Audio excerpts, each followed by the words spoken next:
Good morning, students. We are discussing about IUPAC nomenclature of organic compound. First of all, we will know what is meaning of IUPAC. It is also called as IUPAC. It stands for International. I means international, U union, P pure, A applied chemistry. International union of pure and applied chemistry. Actually ये chemistry की एक controlling और advisory committee है और it is international unit है ना, जो कि फ्रांस में इसका ऑफिस है, पेरिस में। अगर कोई भी न्यू कंपाउंड फॉर्म होता है तो उसको नॉमेनक्लेट करना या केमिस्ट्री की जितनी भी रिसर्च हैं उनको कंट्रोल करना, ये सब IUPAC के अंडर में होता है। अब सबसे पहले हम बात करेंगे कि नॉमेनक्लेचर का मीनिंग क्या है। नॉमेनक्लेचर का मीनिंग है कि अगर कोई हमारे पास कंपाउंड है, जैसे मीथेन आपने सुना है, तो मीथेन का जो नेम है वो, इसे कई लोग क्या मार्स गैस भी कहते हैं, है ना। मार्स गैस क्यों बोला जाता है? Because it is obtained from muddy areas and also there are few compounds which has different name at different places. So monitoring and regulate such contradictions, IUPAC given a system where any compound has a universal similar name. अगर ये methane है तो इसका केवल एक ही name होगा, that will be methane. या ये किसी भी कंट्री में है, इंडिया में है या ऑस्ट्रेलिया या US, everywhere it will have the same name. जो कॉमन नेम होते हैं एक चीज़ के कई सारे, जैसे वाटर है ना, वाटर हम बोलते हैं, कोई इसको नील बोलता है ना, कोई जल कह सकता है। तो वो चीज़ों को अवॉइड करने के लिए एक यूनिवर्सलाइजेशन कर दिया है ना, एक सिंगल नेम सिंगल कंपाउंड के लिए कहीं भी जाएं। तो वो एक ऐसी मेथडोलॉजी इसने बनाई IUPAC ने, है ना, और उसके कुछ गाइडलाइंस थे। अगर वो गाइडलाइंस हम समझ जाएं, हम उसको अच्छी तरीके से स्टडी कर लें, तो हम भी पता लगा सकते हैं कि किसी कंपाउंड के नेम से कि उसका क्या कंपोजिशन है, या कंपोजिशन दिया है तो हम उसका नॉमेनक्लेचर पता कर सकते हैं, है ना। ये एक साइंटिफिक मेथडोलॉजी है। तो ये बिल्कुल उसी तरीके से है जैसे पंडित लोग होते हैं या मौलाना होते हैं, है ना, वो बच्चों के नामकरण करते हैं, उसी तरीके से IUPAC it is the Pandit of chemistry, है ना। ये न्यू जो कंपाउंड्स होते हैं उनकी नॉमेनक्लेट करती है। अब इसके बाद इनका जो नॉमेनक्लेचर है या किसी भी कंपाउंड का जो नेम होता है वो भी हमारे नेम की तरीके से होता है। जैसे सचिन तेंदुलकर आपने सुना होगा, उसका फुल नेम क्या है? सचिन रमेश तेंदुलकर, है ना, ये उसका फुल नेम है। तो इसी तरीके से जो IUPAC नेम होते हैं उसमें भी 3 इम्पोर्टेंट पार्ट होते हैं। फर्स्ट पार्ट है prefix and second part is root word means carbon chain, longest carbon chain जो होगी, कितने कार्बन का हमारा कंपाउंड है। And third one is suffix. हाँ, सफिक्स मीन्स जो फंक्शनल ग्रुप होते हैं वो इसमें आते हैं। तो अगर हम जनरलाइज़ करें इसको, तो जनरलाइज में एक तो हमारा हो गया प्रीफिक्स, एक हो गया वर्ड रूट और एक हो गया सफिक्स। प्रीफिक्स मतलब जो सबसे पहले आता है, जैसे सचिन यहाँ पर आया, किसी का नेम है। वर्ड रूट मतलब कहाँ मेन कार्बन चेन क्या है, उसमें मेन कौन है, उसके father Ramesh. And S it is first one is sorry, last it is suffix, and suffix is here in the name, that is Tendulkar. So there are three words here: prefix, word root, and suffix.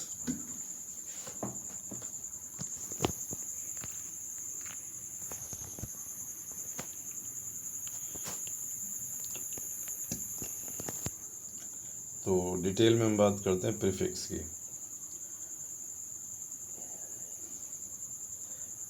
Alkyl group forming branches of the parent chain are considered as side chain और substituent। देखिए, अगर कोई हमारा compound ऐसे है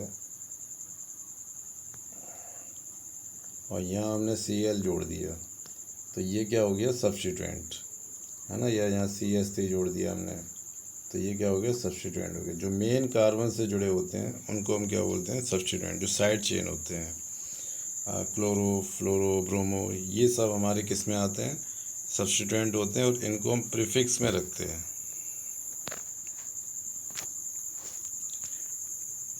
second है हमारा bird root. Bird root है मेन कार्बन चेन, कितनी लंबी कार्बन चेन है ना। अगर कार्बन 1 है, ये आपको लर्न करने हैं। अगर 1 कार्बन है किसी में, जैसे CH3 Cl, तो इसमें 1 कार्बन है तो इसको हम क्या बोलेंगे, मिथाइल क्लोराइड या क्लोरोमीथेन, है ना। इसके लिए मीथ आता है। और सैचुरेटेड कार्बन है तो एन आ जाएगा, डबल बॉन्ड होगा तो ईन आ जाएगा, ट्रिपल बॉन्ड हो जाएगा तो आयन आ जाएगा, है ना। ये याद करने हैं आपको। C1 मीथ 1 कार्बन है। अगर 2 कार्बन है इस तरीके से तो वो क्या हो जाएगा, ईथ। 3 कार्बन प्रोप, ये यहाँ 3 होगा, इसको 3 कर लेना। And 4 carbon but, 5 carbon pent, 6 carbon hex, 7 carbon hept, 8 oct, 9 non. अगर ये सारे एल्केन हैं तो क्या बोलेंगे, methane, ethane, propane, butane, pentane, hexane, heptane, octane, nonane and decane. 11 carbon है तो इसको क्या बोलेंगे, अनडेक। 12 कार्बन डोडेक। अगर हमारा जैसे C12 H26 है ना, तो ये क्या हो जाएगा, डोडेकेन। हाइड्रोकार्बन है, सैचुरेटेड। एंड 13 पर ट्राइडेकेन। डेक मीन्स 10, अन 1, डो 2, ट्राई 3, है ना। ट्राइडेक मीन्स 3 + 10, 13। टेट्राडेक, पेंटाडेक, हेक्साडेक, आइकोस, आइकोस होता है 20।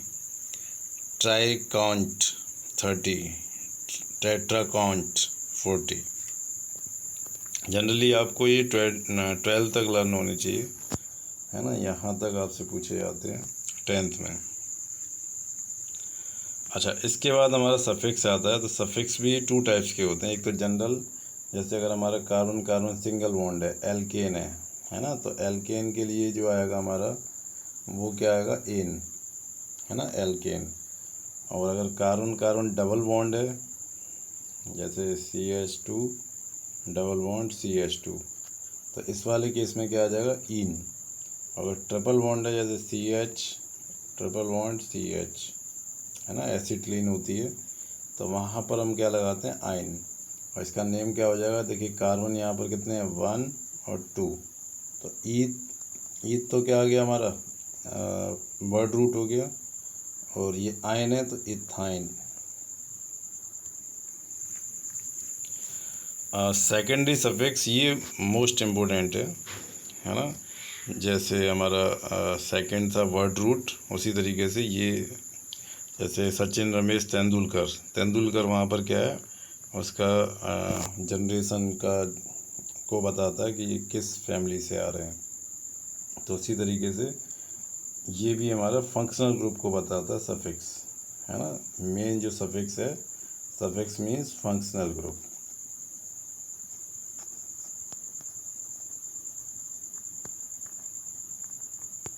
अब देखो, एक बार और हम जनरलाइज यहाँ पे करेंगे कि जो भी हमारा IUPAC नेम है ना, IUPAC नेम को उसमें 3 पार्ट्स होते हैं। First prefix, second word root and third suffix. ठीक है, तो प्रीफिक्स वाला जो पार्ट होता है ये हमें बताता है कि उसमें सब्स्टिट्यूएंट क्या है ना। जैसे जो मेन कार्बन चेन है उसमें साइड में कौन सा ग्रुप जुड़ा हुआ है, मिथाइल जुड़ा है, chlorine, bromine, iodine. Word root बताता है मेन कार्बन चेन को, है ना, इस तरीके से। और जो सफिक्स होता है, सफिक्स हमें बताता है जो सबसे लास्ट में इसमें आता है ना, फंक्शनल ग्रुप। इसको आप माइंड में बिल्कुल रखिए। एक IUPAC नेम आपको क्या चीज़ बताता है। IUPAC नेम में 3 थिंग्स होती हैं। फर्स्ट प्रीफिक्स जैसे सचिन, फिर वर्ड रूट यानी कार्बन चेन कितनी लंबी है, कितने कार्बन है मेन कार्बन चेन में, 2 है, 3 है, 4 है, जो वर्ड रूट हो गया। और थर्ड वन इज सफिक्स, है ना। सफिक्स होता है हमारा फंक्शनल ग्रुप। फंक्शनल ग्रुप कौन से हैं, जैसे अल्कोहल हो गया, एल्डिहाइड हो गया, कीटोन हो गया, कार्बोक्सिलिक एसिड हो गया। अब इनके लिए नेम होते हैं। अल्कोहल आ जाएगा तो हम क्या बोलेंगे, ओल। एल्डिहाइड आ जाएगा तो क्या बोलेंगे, अल। कीटोन हो जाएगा तो ओन। कार्बोक्सिलिक एसिड होगा तो ओइक एसिड। ठीक है, अभी मैं एक नेम बता रहा हूँ, फिर बाकी हम इसको नेक्स्ट क्लास में इसकी कई सारी प्रैक्टिस करेंगे। आप भी अपनी बुक से कम 10 to 15 IUPAC नेम प्रैक्टिस करना। ठीक है, कोई नहीं आया तो मुझे आप बताना, हम डिस्कस करेंगे। देखिए एक ये कंपाउंड है C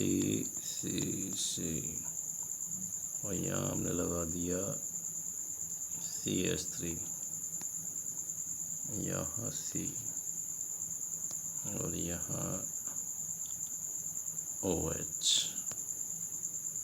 ठीक है, अब देखिए ये कंपाउंड है तो सबसे पहले हम इसमें आइडेंटिफाई करेंगे कि प्रीफिक्स क्या है, सफिक्स क्या है और वर्ड रूट क्या है। तो देखिए प्रीफिक्स वो होता है जो मेन कार्बन चेन में साइड में होता है। तो देखिए ये हो गया हमारा प्रीफिक्स, ये क्या हो गया, प्रीफिक्स।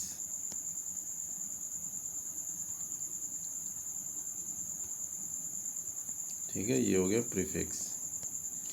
और ये मेन कार्बन चेन है तो ये हो गई हमारी वर्ड रूट। कितने कार्बन की है, 5 कार्बन। ठीक है, और ये हमारा हो गया सफिक्स। सफिक्स मीन्स कौन सा है ये, OH ग्रुप। OH किस में आता है, अल्कोहल में, तो ये ओल हो गया। अब इसका जो IUPAC नेम होगा वो क्या होगा हमारा, इसमें देखिए सॉरी 1 2 3 4 5 OH CH3। तो देखिए इसमें जो नोमेनक्लेचर है हम यहाँ से स्टार्ट करते हैं, 1 2 3 4 5। इसमें हमें जो सब्स्टिट्यूएंट होता है ना, सब्स्टिट्यूएंट हमारा क्या है इसमें, CH3 है ना। तो इसका नंबर भी देना होता है, तो ये किस नंबर पर है, 3 नंबर पर। तो इसका नेम क्या होगा, 3 मिथाइल। अब वर्ड रूट कितने कार्बन का है, 5, तो इसको क्या बोलेंगे, देखिए 1 के लिए मीथ होता है, 2 के लिए ईथ, 3 के लिए प्रोप, 4 के लिए ब्यूट, 5 के लिए